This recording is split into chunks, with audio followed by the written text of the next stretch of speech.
Our final speaker for this session of the Leader Talks is Liam Lawrence. He studied at McMaster University and is currently pursuing a master's in electrical engineering at the University of Waterloo. His talk is about 3 important lessons that he learned during his engineering Capstone project. There's a small excerpt of his quote here. It says, "Career-wise, I'm driven by the tremendous impact that technology has on our lives and the need to continue improving our technology if humanity is to thrive." Please join me in welcoming Liam Lawrence.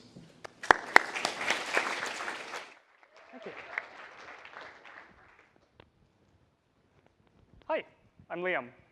I'm not here to talk to you about technology specifically, but about something that I think is probably relevant to all of you. Many of you will do a capstone project or an undergraduate thesis in your final year.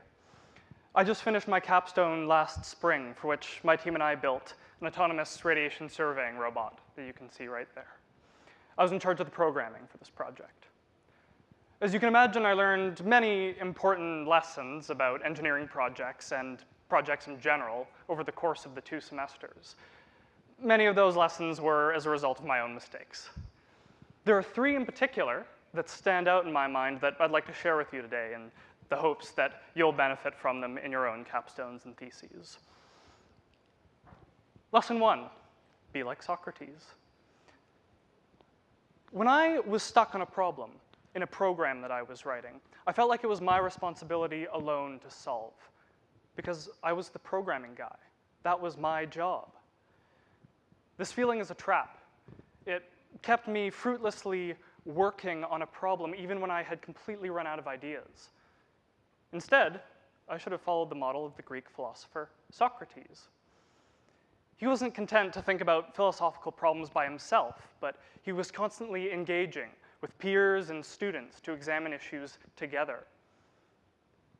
When I finally let go of that feeling, that need that I had to solve a problem on my own, and reached out to a teammate and explained the issue and solutions that I had tried, one of 2 things often happened.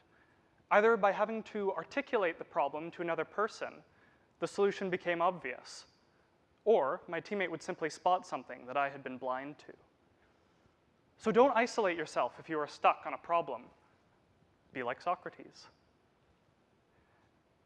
Lesson 2, be your device's worst enemy.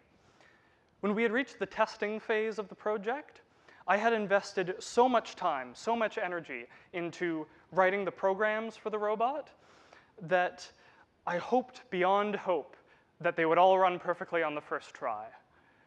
While I knew that I should be pushing the limits of my programs with intricate test cases that might actually occur in practice, I succumbed to the temptation to give it relatively simple test cases at first that I was fairly confident it could solve. It's a bit as though I had built a bridge designed to carry 18-wheel trucks and tested it by placing a single walnut on that bridge. This is wrong, of course. If your device can fail, it will fail, Murphy's Law, and sure enough, it will fail in a demonstration to your professor. So resist the urge to go easy on your device in testing, but be your device's worst enemy. Finally, lesson 3, don't be clever. Unnecessarily, of course. I suffer from this disease where I want to come up with my own clever solution to any problem I'm given. So for one of the programs I was writing, I had to write an algorithm that did something similar to solving a maze.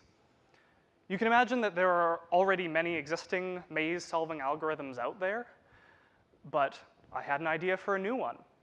So I proceeded, of course, to spend 4 months designing and writing and testing this algorithm.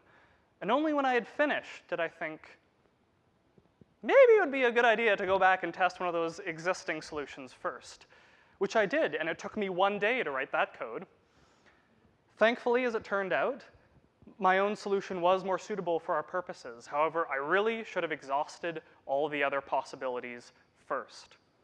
Because if things had turned out differently, if one of those other things had worked, I would have wasted 4 months on essentially worthless tasks. So don't reinvent the wheel if you don't have to for your project. Don't be clever unnecessarily. I hope you'll find value in some or all of these lessons in your own projects, Schulich leaders. Remember, be like Socrates, be your device's worst enemy, and don't be clever unnecessarily. I wish you all success. Thank you.